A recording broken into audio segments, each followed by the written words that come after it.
আব্বুকে গভীর রাতে চিঠিটা পড়তে দেখেছি। দাদিকেও দেখেছি, পড়েন আর কাঁদেন। আচ্ছা, এটাতে কি লেখা আছে?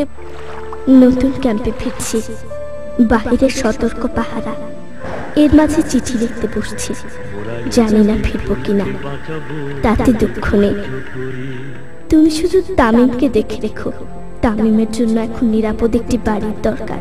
যে বাড়িকে নিরাপদ মনে করবে সেখানে তামিমকে নিয়ে থেকো।